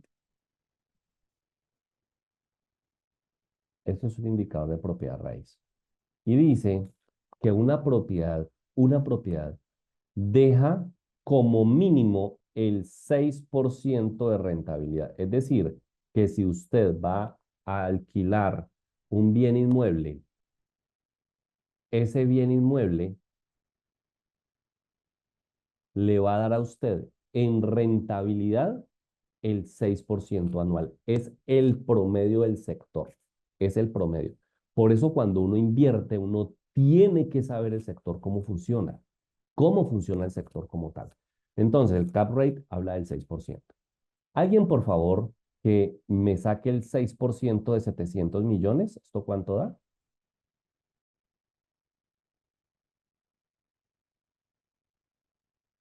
42 millones. 42 millones dividido 12, Paola. 3.500.000. Ah, ok. Entonces, este es el valor máximo que yo debería de pagar mensualmente por esa vivienda. ¿Por qué? Porque estoy en el cap rate. Es decir, si yo estoy por encima, es mejor alquilar. Y es allí cuando uno dice, ¿qué es mejor alquilar o comprar? Pues eso no es una decisión así por así. Hay que ponerla en números. A ver eso cómo está. Entonces, si usted, por ejemplo, tiene una vivienda de 700 millones y la alquila en 3 millones y medio, pues usted se va a llevar el 6%. ¿Cuánto deberías de tener de cuota mensual por una vivienda de, 700 millones? Máximo 3.500.000 pesos, máximo. Entonces, si está muy elevada, lo que hay que buscar es aplanar esa cuota, aplanar la cuota. Eso no es diciendo, no, 5 millones me alcanza. No, pues es que estás por encima de lo que deberías estar. Hay que aplanar la cuota, hay que bajarle. porque entonces estás por un indicador como si fuera más caro. Ahora, si usted dice, estoy en este momento pagando 2.800.000, te digo, la estás haciendo perfecta, porque ni siquiera un arriendo vale eso. Ni siquiera un arriendo ahí donde estás vale eso. Entonces la estás haciendo perfecta. ¿Hay que salir a pagar esa deuda? No, no, no, esa no te está generando presión. Esa no es la que... Miremos el resto, pero esa no es. Ahora tú dices, no, pero es que estoy alcanzado del flujo de caja. Ah, entonces la casa no es de 700 millones, tiene que ser una más bajita. Wilson, por acá nos dicen, y no importa que se eleve mucho más el plazo. Bueno, esa es una excelente pregunta. Ah, ¿yo cómo les explico esto? A ver,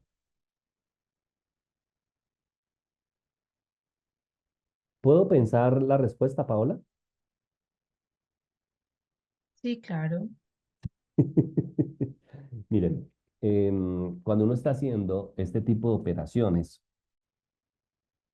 no es que no interese, no es que no interese, pero el plazo al final no es la decisión, es el flujo de caja la decisión, el flujo de caja. Por ejemplo, si usted le queda la cuota aquí en 2.800.000 pesos, usted puede decir, y se gana 10 millones, pues usted está al 28% en endeudamiento solo en vivienda. Entonces, y si llegan otra serie de cosas, pues yo le digo, mire, su vivienda no es de 700 millones, usted tiene que ir por una más abajito. No es de 700 millones. Tiene que ir una por una más abajo, porque no le da su flujo de caja. Ahora usted me dice, pero entonces si yo amplío el tiempo, si usted amplía el tiempo, es una decisión de flujo de caja, porque nuestras decisiones tienen que estar amarradas al flujo de caja. Y les voy a dar una máxima en las finanzas. Lo más importante en su vida financiera es su flujo de caja. Eso no lo olvide nunca. Yo lo he repetido siempre. Lo más importante en su vida financiera es su flujo de caja. No son los activos, no es el patrimonio, no es el ingreso, es el flujo de caja. ¿Qué es el flujo de caja, Wilson? Es la comparación que hay entre los ingresos y los egresos. Compararlos. Si a usted el ingreso le da hasta aquí y el egreso le da hasta aquí, excelente, está en superávit. Si tú tienes ingresos hasta aquí y gastos hasta aquí, ya estás en problemas. Ya estás en problemas. Si tú tienes ingresos hasta aquí, gastos hasta acá o ingresos hasta acá, tienes problemas mayores. Entonces, toda decisión tiene que ir enmarcada en tu flujo de caja. Toda decisión que tomes. Ahora, tú dices, ah, yo voy a tirar esta deuda de largo plazo, pero voy a desarrollar una estrategia para pagar deudas. Eso es otra cosa. Porque es que la gente no tiene estrategia para pago de deudas. Su máxima estrategia, ¿saben cuál es? Cada mes, cada mes. Porque no hay una estrategia de pagos definida. Ahora, yo no es lo que quiero decir, pero yo normalmente lo aplico. Yo digo, el tiempo no importa, realmente lo que importa es mi estrategia de pago, porque yo puedo coger una cuota bajita, pero tirada a largo plazo, pero como yo sé cómo se mueven mis finanzas, yo puedo en muy corto plazo pagarla. ¿Para qué pongo la cuota bajita? Para que no me genere presión en el flujo de caja. Wilson, ¿y así la tires en el largo plazo? Claro, porque es que yo no la voy a pagar en el largo plazo. La tiro a largo plazo como una estrategia de flujo de caja, pero tengo clarísimo que la voy a pagar en el muy corto plazo.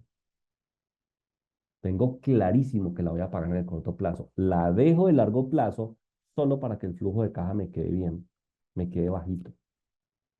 La presión me quede bajita en el flujo de caja. No sé si me hago entender con esto que les estoy diciendo. Si tienen alguna pregunta al respecto, formúlenla, por favor, porque quiero que esto les quede muy en claro este tema. Por eso les digo, uno debe de saber si uno está metido en una deuda buena o mala. Por ejemplo, miren este caso. Yo tengo una deuda, me estoy apuntando a una vivienda de 700 millones de pesos y voy a pagar 7 millones de pesos mensuales. 7 millones. Alguien que me haga esta operación. 7 por 12. ¿Cuánto da, por favor? Multiplíqueme 7 millones por 12. 84. 84 millones. Dividido 700 millones. 12. Estoy al 12% de cap rate, al doble de lo que debería de estar. Es decir, hay una persona alquilando un apartamento allí en 3,5, mientras tú estás en 7 pagándolo. Le sale mucho más barato a él, muchísimo más barato. ¿Qué deberías hacer? Aplanar, empezar a desarrollar una estrategia de pago para aplanar esta cuota mensual. Obligatoriamente hay que hacerlo. Entonces, vuelvo y les digo, no es que el tiempo no importa, sino que no es lo definitivo, lo que importa es tu flujo de caja. Por eso yo siempre le digo a la gente, endeúdese en el largo plazo, pero páguenla en el corto. ¿Para qué la tiran en el largo plazo? Para que la presión en flujo de caja sea muy pequeña, pero por otro lado va su estrategia de pago, que esa es a la que le debemos de prestar atención. Entonces, vuelvo y les digo, cuando ustedes van a endeudarse, no miren solamente su flujo de caja, miren los indicadores del sector para saber si eso tiene sentido o no. Espero por favor les haya quedado claro esto que les quiero significar. Por favor. Ahora, aquí hay dos opciones.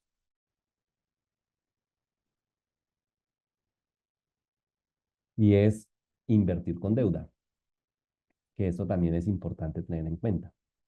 Invertir con deuda. Wilson, ¿es una buena decisión invertir con deuda? Mm, sí, aguanta, por supuesto. Claro. ¿Por qué? Porque es que yo puedo acceder a unos capitales que con mi dinero no da. Es más, lo que les decía ahorita, mi dinero es muy caro como para invertir con él. Ya les voy a mostrar. Miren esto, por favor. Yo voy a comprar, yo voy a comprar una vivienda em, que me cuesta 100 millones de pesos, 100 pesos, 100 pesos. Voy a adquirir una vivienda por 100 pesos, un ejemplo. La voy a adquirir por 100 pesos. Es lo que voy a hacer. Y al cabo de un año, en un añito, la voy a vender en 120. Entonces tengo dos opciones. Uno, comprarla con mi propio dinero o comprarla con crédito. ¿Sí me entienden el ejercicio? Espero que sí. Voy a comprar una vivienda o adquirir un crédito, es una vivienda de 10 pesos y espero en un añito, simplemente en un añito, venderla en 120. ¿De acuerdo? Si la compro con mi dinero, si la compro con mi dinero, estoy cogiendo los 100 pesos completicos y a la vuelta de un año la estoy vendiendo en 120. ¿Cuánto me llevé aquí de rentabilidad? El 20%. Siempre en finanzas, cuando usted va a ver los porcentajes, aquí es porque es muy fácil, pero yo les recomiendo utilizar una fórmula financiera para calcular esto que está aquí. Les recomiendo una fórmula financiera. Y escoger esta formulita. Es 2 menos 1 dividido 1. Eso es una fórmula financiera para poder encontrar esas tasas de crecimiento. 2 menos 1 dividido 1. Es decir, el valor 2 es este, el valor 1 es este. Entonces usted coge 120 menos 100 dividido 100. Y después esto lo multiplicas por 100 para que te den porcentaje. Y aquí te da el 20%. Siempre hazlo así. Siempre hazlo así. Es la mejor forma de poder hacerlo. Siempre aplica esta formulita. Esto es una clave. Es una clavecita. ¿De acuerdo? Ahora bien, ¿cómo es con deuda? Aquí me llevo el 20%. ¿Cómo es con deuda? Yo no voy a coger los 100 pesos míos. Yo voy a coger solo 20. Solo 20 voy a coger míos. Y le voy a pedir a la entidad financiera que me preste 80. Ahora ya tengo los 100. Ya tengo los 100. 20 míos, aquí invertí el 100%, y aquí invertí el 20% de mis recursos. Entonces, la vendo al cabo de un año, la vendo en 120. ¿De acuerdo? Es la misma operación, sino lo único que cambia es que cogí 20 míos y se cogieron 20 del banco. Ahora, al primero que yo le pago es al banco, al cabo de un año. ¿Cuánto le voy a pagar? Pues lo que me prestó, 80. Aunque como ha pasado un año, seguro le debo menos de 80, le debo 79. Porque al principio todo se va a intereses. Pero bueno, supongamos que le pago los 80. ¿Cuánto queda? Pues 120 menos 80, pues me quedan 40. ¿Estamos de acuerdo? Ya le pagué al banco, me quedan 40. Ahora, al banco le tuve que pagar una tasa de interés, por supuesto. Suponga que le pague una tasa de interés al 8, suponga, y le pago 8 pesos, suponga. Entonces al banco le pago su capital y le pago sus intereses. ¿Cuánto me quedan? 32 pesos. A 40 le quito 8, ¿cuánto me quedan? 32. Y a los 32, ¿a quién le pago? ¿A quién más le estoy debiendo? Pues estoy rescatando mi inversión. ¿Cuánto fue mi inversión? De 20 pesos. A 32 le quito los 20 que yo invertí. ¿Cuánto me queda? 12. Ahora, 2 menos 1 dividido 1, porque aquí ya no me vas a poder decir fácilmente qué porcentaje es 12 de 20. Aquí sí lo puedes ver fácilmente, pero aquí no lo puedes ver tan fácilmente. 2 menos 1 dividido 1. Entonces aquí, ¿cómo lo vas a hacer? Pues aquí tenés un valor que fue el restante finalmente, tu valor restante. Si tú coges este valor que está aquí, este 12, y lo puedes dividir en 20, porque tú coges valor 2 menos valor 1 dividido 1. Entonces me queda 12 dividido 20. ¿Esto cuánto me da? El 60%. Mientras con mi propio dinero me llevo un 20, con el banco me llevo un 60. ¿De acuerdo? Entonces es muchísimo mejor hacer este negocio apalancándome. Apalancándome. Me llevé un 60% de rentabilidad. Es más, pude haber hecho este negocio 5 veces porque tenía 100 y solo utilicé 20. Entonces lo pude haber hecho 5 veces. O sea que me pude haber llevado muchísima más rentabilidad, muchísima más. Entonces, no le tengamos miedo a la deuda. Lo que pasa es que hay que saber cómo me endeudo. Hay que saber, hay que tener criterio de deuda. Hay que decir, ¿vale la pena o no vale la pena? Sino que uno siempre mira el flujo de caja y dice, uno dice, me alcanza. Ah, no, cuando usted va a hacer ese tipo de movimientos, mire si ese movimiento vale la pena o no. ¿Eso vale la pena o no vale la pena? Entonces, esto es para que usted lo tenga en cuenta a la hora de tomar cierto nivel de decisiones. Estrategias para liberar endeudamiento. Otra cosa importante es cómo yo analizo mi deuda y ahora le voy a mostrar. ¿Cómo salir uno de deudas? Lo primero que yo siempre le digo a la gente es, mire, conozca usted por qué se está endeudando. ¿Cuál es la causa de la deuda? Porque hay que tratar de frenar la causa. Si usted no frena la causa, la deuda va a seguir. Y la deuda va a seguir. Y va a ser una deuda eterna. Porque es que hay deudas eternas. Definitivamente eso no hay acabadero. Entonces, conozca la deuda. Conozca el valor total de lo que tú debes. Porque es que a veces tú solamente cuentas capital. Tú debes 50 millones de pesos. No, es el capital que debes.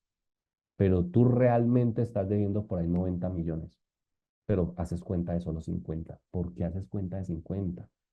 Si te vas a ir pagando mes a mes, no vas a devolver 50, vas a devolver 90. Entonces tienes que saber realmente cuál es el monto de tu deuda.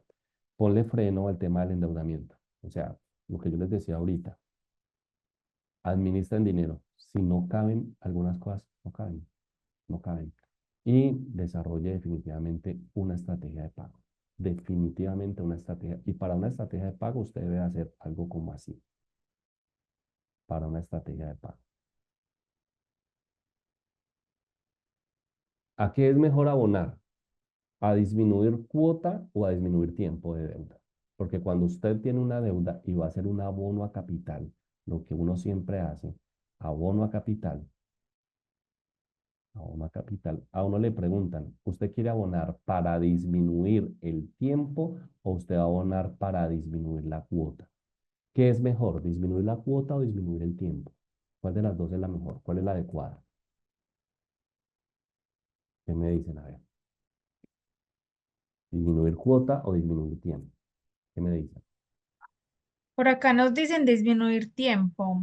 Otra persona cota, Ah, otra cota, otra ok, persona tiempo, ok, por supuesto. tiempo. Muy bien. Lógicamente, Paula, cuando yo voy a hacer esto, yo tengo que analizar, miren, no se les olvide qué es lo más importante en su vida financiera. No se les olvide el flujo de caja. No se les olvide. Si yo tengo ejemplo, esto es una deuda hipotecaria, yo debo 100 millones de pesos, esto es una deuda hipotecaria, estoy pagando por acá 1,5 millones mensual y los estoy pagando a 15 años. Y esto es una deuda a 15 años. Normalmente esto va así y normalmente esto va así. Este es el capital y estos son los intereses. Al principio del crédito es poco capital y muchos intereses.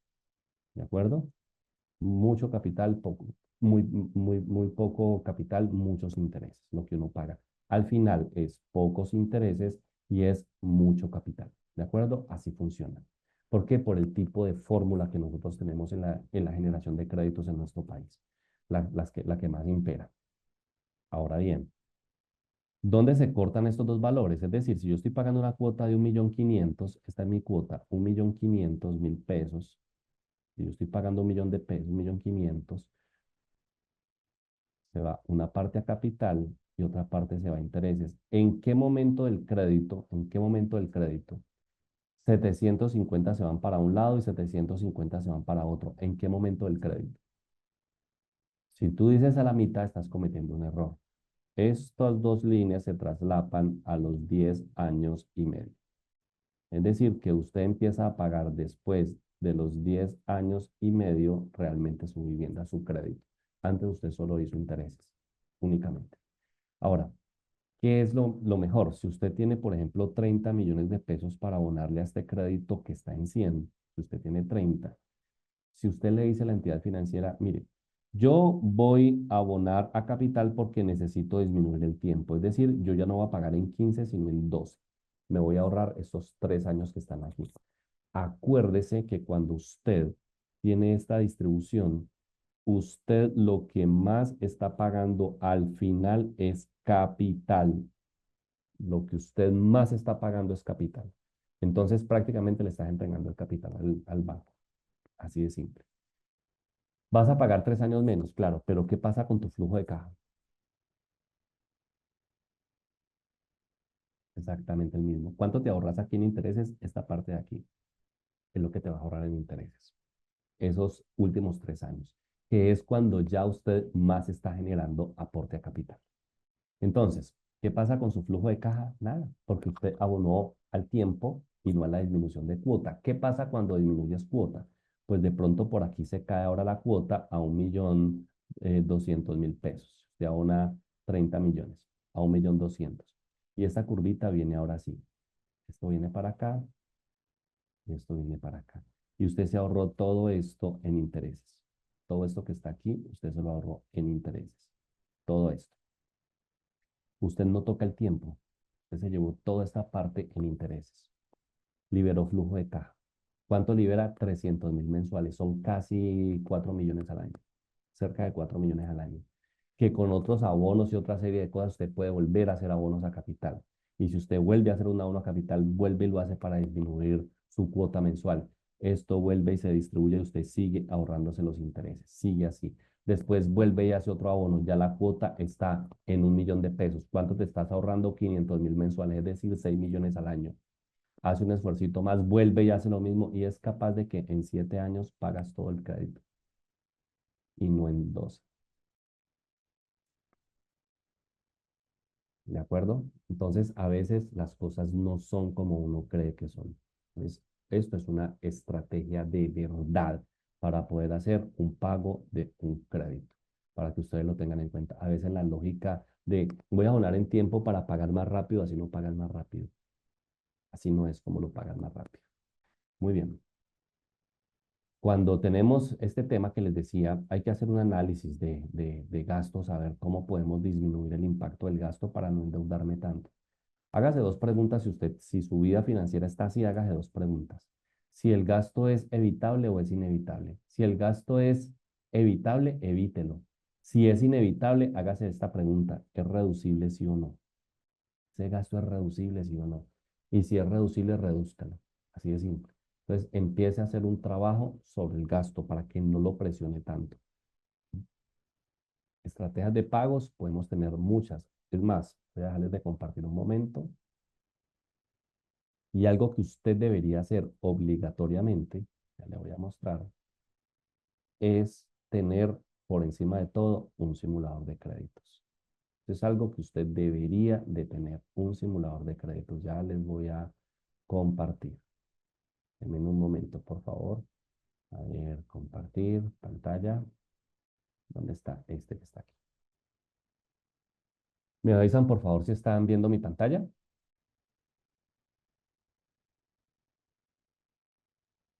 Sí, Wilson, la estamos viendo. Está un Perfecto. poquito pequeña la letra, pero la estamos viendo. La ampliaré, Paola, a solicitud tuya. Por favor, la Ahí pueden. se ve un poco mejor, pero tienes que irte más a la izquierda para poder ver desde el inicio, con la barra espaciadora. Ah, bueno, pero este es un simulador de crédito. Esto simplemente es una Ah, simulación. bueno, vale, Esta es este cuadrito que está aquí, Paola. vale. ¿Vale?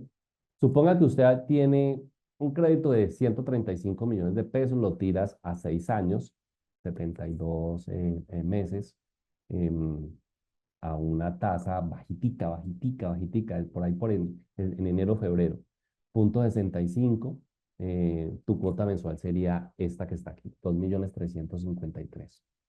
Esto necesita estos tres datos. Es más, ¿quieren que les regale esta herramienta de simulador de crédito también?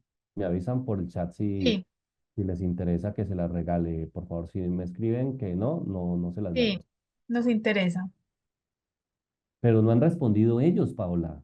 Sí, varios. Nadie ha dicho nada, Paola. Sí, mira el chat. No lo puedo mirar. Sí, Paola, dice que sí, sí. sí, total. Bueno, listo. Les voy a regalar este simulador de crédito. Bueno, este es un simulador de créditos que les va a que les va a servir para que ustedes puedan analizar su compromiso. Entonces, esto se va a 72 meses. Es decir, que usted tiene que saber de que esto hace corte en 72 meses aquí. Por acá Entonces, nos dicen que están pendientes los dos regalos, o sea, las dos herramientas. no, pero yo las envié. No, no, no, no. O sea, están pendientes esas dos herramientas de esta charla para compartirles a los asociados el día de mañana mediante la encuesta. Obviamente, en el encuentro virtual del miércoles pasado ya se les compartió las tres herramientas financieras que nos proporcionaste. Ah, ok, vale. Pues no ¿cómo van a estar pendientes las dos si apenas les estoy contando? Ya nos has hablado de dos herramientas. La una es la proyección Lo para el año prometo, 2025 y lo esta es prometo. para establecer el interés y las cotas de un crédito. Es más, Paula, es una Sí. promesa. Lo prometo, lo haré, lo cumpliré. Todos la tendrán, siempre y cuando tú se las envíes. Bueno, quiero hacer un paréntesis y les informo a todos los presentes que las personas que no tienen las herramientas de la charla pasada es porque no han revisado el correo. Recuerden que al día siguiente de cada encuentro se les envía como tal la encuesta de satisfacción. Con ella también se les comparte el link de acceso al canal de YouTube para aquellas personas que quieran compartirlo o escuchar nuevamente la charla y también las herramientas proporcionadas por el panelista para que revisen por favor sus correos, nos colaboren con la encuesta y también puedan descargar todas las herramientas. Si tienen algún inconveniente, igual me envían un correo que yo se las comparto. Perfecto, muchas gracias. Entonces, miren, uno lo primero que tiene que saber es la composición de su crédito. Tiene que saber la composición de su crédito. Entonces usted dice, usted no puede decir, esto me alcanza y me voy forever. No, porque usted tiene que saber esto hasta dónde es negocio también para usted poder tener este dinero que está aquí. Porque este dinero a estos meses, a esta tasa, es muy buen negocio para la entidad financiera. pero usted tiene que saber este negocio a este tiempo y a esta tasa, qué tan buen negocio es para usted. Entonces usted viene y mira la composición de esto. Usted dice, ah, esta es la cuota.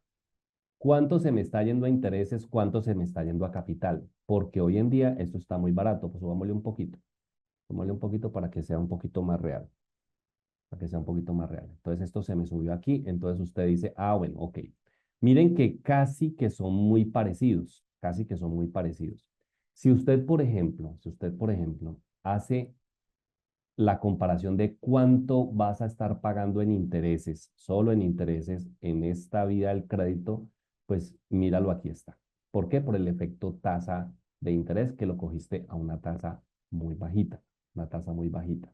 Entonces, lo que tú dices es, al principio del crédito es cuando debo hacer abonos fuertes. ¿Por qué? Porque aquí es donde están los intereses grandes del crédito. Por eso usted puede llegar en algún momento de hacer un abono fuerte en el primer año. En el primer año hay 14,5 millones de pesos solo en intereses. Entonces, ¿y cuánto hay en capital? Pues como también 14 millones de pesos hay en capital, hay 16 millones de pesos en capital. Entonces, usted podría al principio del crédito hacer un abono fuerte a este crédito, al capital de este crédito, para que usted, pagando una cantidad, se ahorre un poco de intereses que están aquí montados. Por eso hay que desarrollar una estrategia de pagos. Por eso usted no solamente puede tener como estrategia ir pagando mes a mes, ir pagando mes a mes. No, también tiene que saber cómo funciona el tema del crédito. Entonces, esto es una simulación para que usted lo vea. Es más, aquí hay otra. Déjenme mostrarles un poquito otra opción. Si usted, por ejemplo, está muy endeudado y tiene una mezcla de créditos, yo le recomiendo hacerse algo así parecido a esto que le voy a mostrar. Denme un segundito. Que esto es para definir también una estrategia cuando uno tiene varios créditos montados, cuando uno tiene varios. Entonces uno lo que hace es fijar una estrategia como esta, y es ver de pronto una estrategia tipo bola de nieve, que es coger las deudas. Usted lo que hace aquí es listar las deudas, cuántas tiene, cuánto debe en total, cuántos son como los pagos mínimos que usted hace o sus cuotas mensuales, y esto en automático te los va a colocar en automático, de la más bajita a la más alta, la más bajita a la más alta. ¿Para qué? Para que usted pueda ir viendo de que esto es lo primerito que deberías de pagar, es lo primero que deberías de pagar. Y aquí tú dices, lo total que debo es esto. ¿Qué es esto? Pues la suma de estos que están aquí. Esto le suma 4,5 millones. Esto es este valor que está aquí. Los pagos mínimos son esta sumatoria que está aquí. Esta sumatoria que está aquí. Entonces usted va viendo los valores que le van generando. Estas son las fechas que usted las puede ir colocando, y con las tasas que usted va colocando aquí, pues usted va definiendo una estrategia que le permita salir rápidamente de este endeudamiento. Esto es, vuelvo y les digo, cuando usted tiene muchas deudas y quiere salir rápidamente de ellas. Entonces usted va a hacer un esfuercito un poquito adicional para que pueda pagar más rápidamente, y esta herramienta te va dando un monitoreo de esas decisiones financieras que estás tomando. Esta herramienta es demasiado útil, como les digo, para las personas que tienen varios créditos al tiempo. Entonces, ¿esa también la quieren? ¿Esta Sí, herramienta? por acá nos dicen que ese sería el tercer regalo, Hombre, pero por Dios, ni siquiera lo he ofrecido. pero nosotros ya lo tomamos como un obsequio. No, pero por favor, qué falta de consideración. ¿Cuánto tiempo me gasté haciendo esta herramienta para que no mándemela? Por favor. ¿Tienen verdad que se las mande? Me escriben, por favor, si Sí, están interesados en que les mande también esta herramienta. Paula, pues sí, si de pronto por el chat nos están diciendo, si no, pues sí, dicen que sí, que también. sí, sí, Ok, así endeudados están, tantas deudas al tiempo, o simplemente por tener la herramienta. sí. Les va a servir. Estoy seguro que les va a servir muchísimo esta herramienta. Cuando uno tiene varias deudas al tiempo, uno puede montarse seguramente unas estrategias para salir más rápida, y esta les va a servir mucho, les va a servir. Entonces, ¿se la regalamos también? Sí.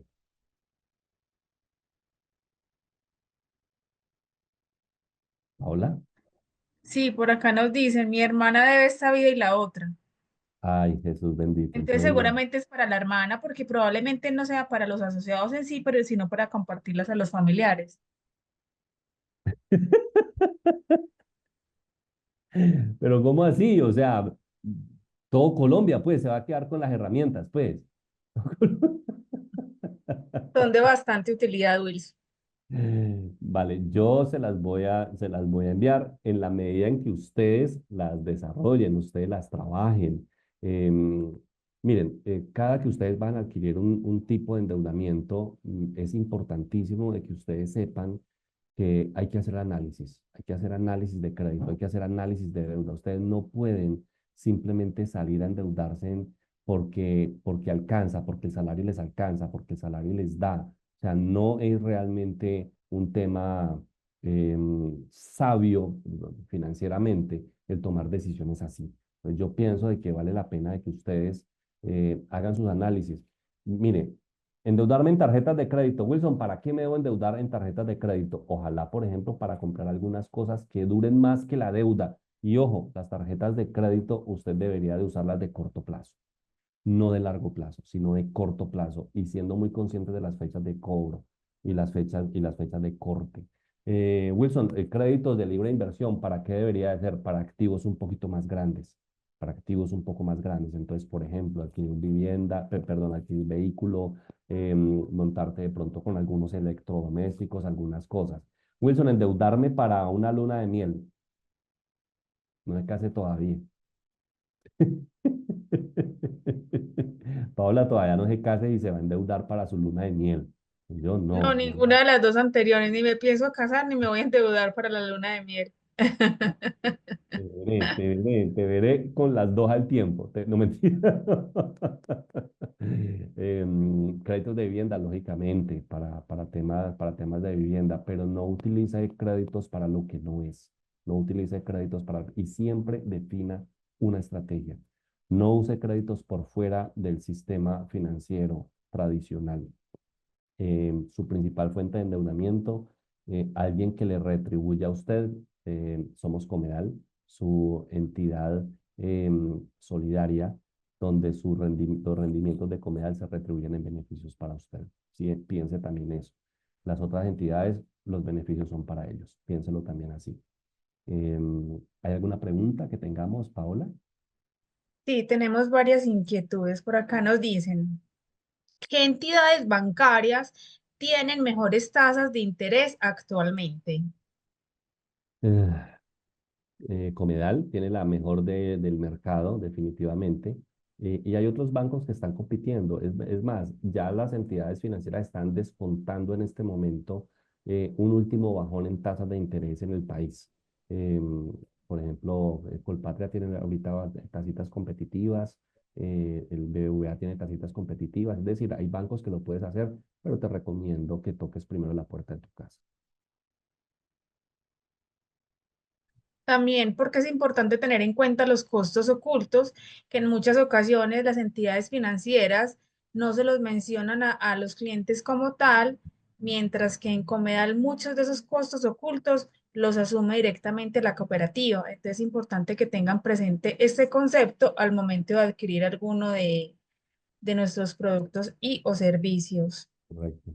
Sí, eso también es clave, por supuesto. Por acá nos dicen por qué los intereses se calculan sobre el valor del capital que se debe. Claro, porque es interés compuesto, porque es una tasa de interés compuesto y el saldo siempre sobre el saldo siempre se calcula. Es la fórmula sobre la cual se calculan los intereses en Colombia.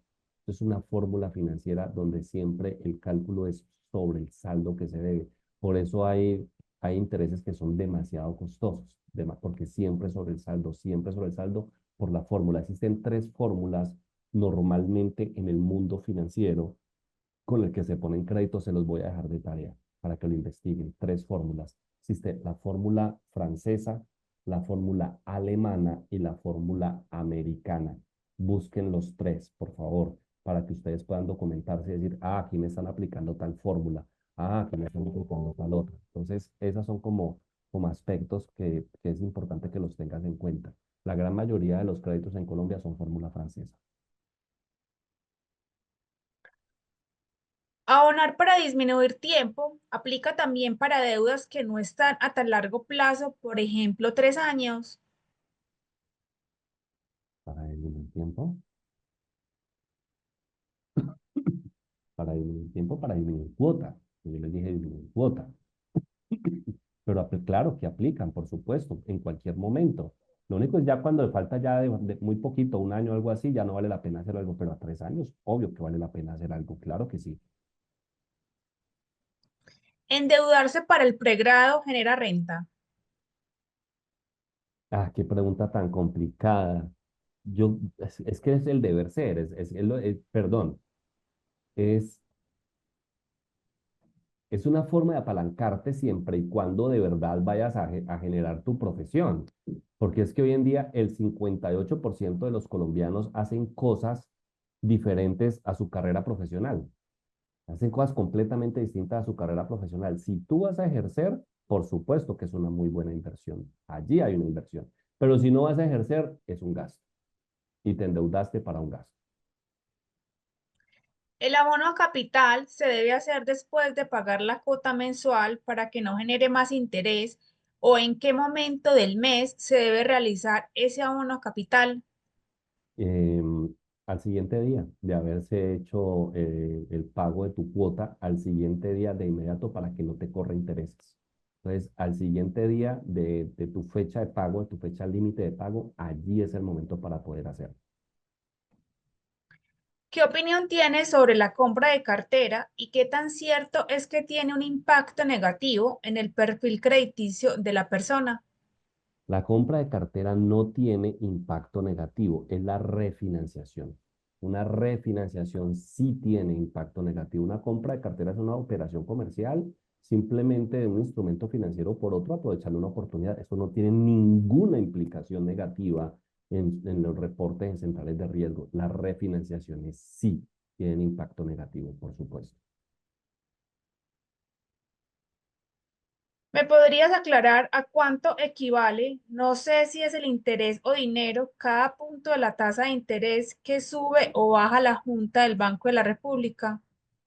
Ok, cuando se habla de 25 puntos básicos, es una disminución del 25, es que no es el 25%. Ejemplo, estamos al 9,75 en este momento la tasa de intermediación del Banco de la República.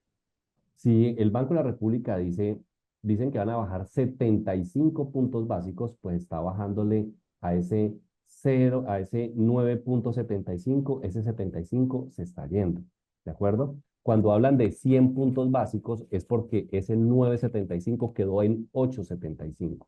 Entonces, así se mueve por números de decenas. Entonces, cada que hay números de decenas es esa unidad completa. Si está por debajo de la decena, es el excedente. Si dicen ahora, el Banco de la República va a disminuir 50 puntos básicos, estando en 9,75 va a quedar en 9,25. Nos hablaste sobre fórmulas francesa, americana y cuál otra. La alemana, alemana, ¿Y cuál es la francesa, diferencia entre las tres? pues es que lo que les dije que consultaran, Paola. Bueno. No, es que la pregunta la estoy haciendo yo porque me causa curiosidad. Antes de realizar la consulta, una Pero, abrebocas. pero, Paola, es que esa era la tarea que les iba a dejar. Mira, Ujú. simplemente es por la distribución de cuánto es lo que se va a cuota. Normalmente la mejor de todas es la alemana, la mejor de todas. ¿Por qué? Te voy a explicar la alemana, ¿vale? La alemana, ¿cómo funciona? Normalmente las tasas em, tienen una distribución diferente entre lo que se va a cuota y lo que se va a capital. En la francesa es inversa. El capital arranca muy poquito, termina muy grande, los intereses arrancan muy grandes, terminan muy poquito, ¿vale? En la americana normalmente es así. Es muchísimo al principio lo que se va a intereses y la cuota normalmente tiende a subir, tiende a subir, tiende a subir. En la alemana es constante. Es decir, siempre mi abono va a ser exactamente el mismo a capital. Siempre va a ser exactamente el mismo capital. Entonces, la tasa de interés va a ser de aquí para acá la misma y mi capital va a ser exactamente el mismo, ¿vale? Entonces, a la hora de hacer esa distribución, uno dice, ¿qué me conviene más? Pues a veces hacer que mi dinero siempre se vaya exactamente la misma cantidad a capital, siempre la misma cantidad y la misma cantidad a intereses. Entonces, desde ya uno dice, ah, no, yo voy a tener esto clarito de cuánto yo estoy abonando la capital. En una fórmula francesa tú no sabes, tienes que mirar la fórmula, pero vale la pena que me lo investiguen, ¿vale?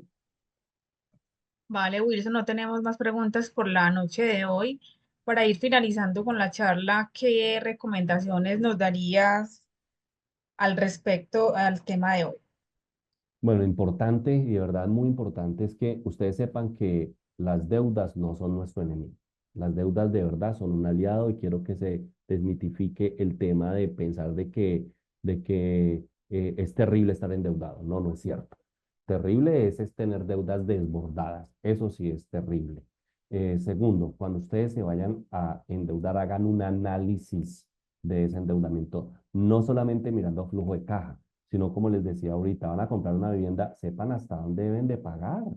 Eso no es de que, no, miro mi flujo de caja, no, sí, me alcanza. No, así no es. Miren, hagan un análisis de verdad de su nivel de endeudamiento, a ver si tiene sentido. Otra cosa, ojalá que mucho del endeudamiento que uno genere sea para adquirir patrimonio. Es lo que se debería hacer, adquirir patrimonio. Pero no le tengan miedo al endeudamiento y como les decía al final, desarrollen una estrategia de pago de deudas. Si ustedes quieren tener endeudamiento responsable, desarrollen estrategia de pago. No generen endeudamiento por encima de un 20-25%. No se endeude por fuera, porque hay personas que hoy en día han generado oportunidad de negocio con la necesidad de los demás. Entonces, ustedes saben a qué me refiero. Entonces, siempre analicen el tema de la deuda y desarrollen una estrategia de pago y no le tengan miedo. No le tengan miedo a la deuda. Es que la deuda hace crecer, es una necesidad de capital. Es una necesidad de capital para algo. El tema es que ojalá eso sea productivo. Vale, Wilson, muchísimas gracias. Ni más faltaba, Paola. Muchas gracias a todos por asistir, por compartir este ratico. Espero que se hayan llevado algo de valor para este tema. Les voy a enviar, lógicamente, sus herramientas para que ustedes las puedan trabajar y todo el tema. Un abrazo para todos en esta noche, que puedan descansar y los que están haciendo turno que les rinda muchísimo su trabajo. Muchas gracias a ti, Paula, por la noche. Gracias al doctor Ricardo, del Comité de Educación. Muchísimas gracias por este espacio, por invitarme y estar aquí con ustedes. Espero que nos podamos encontrar en algún otro momento, que tengamos de pronto algún tipo de momento en el que podamos estar. Si necesitan algún tipo de asesoramiento financiero, con mucho gusto estamos para poder acompañarles. Paula, muchas gracias como siempre por tu ayuda, por tu apoyo. Muchísimas gracias. Desde el Comité de Educación les agradecemos la asistencia al encuentro virtual de esta noche. Esperamos que la charla haya sido el interés y el agrado de todos. A ti, Wilson, nuevamente muchísimas gracias por acompañarnos y por brindarnos tan valiosa información. Recuerden que el día de mañana les compartiremos la encuesta de satisfacción y con ella las herramientas y el link de acceso al canal de YouTube para las personas que quieran revivir el encuentro y en su defecto compartirlo a alguna persona que esté interesada, algún familiar o alguna otra persona. Muchísimas gracias, una feliz noche, que descanse.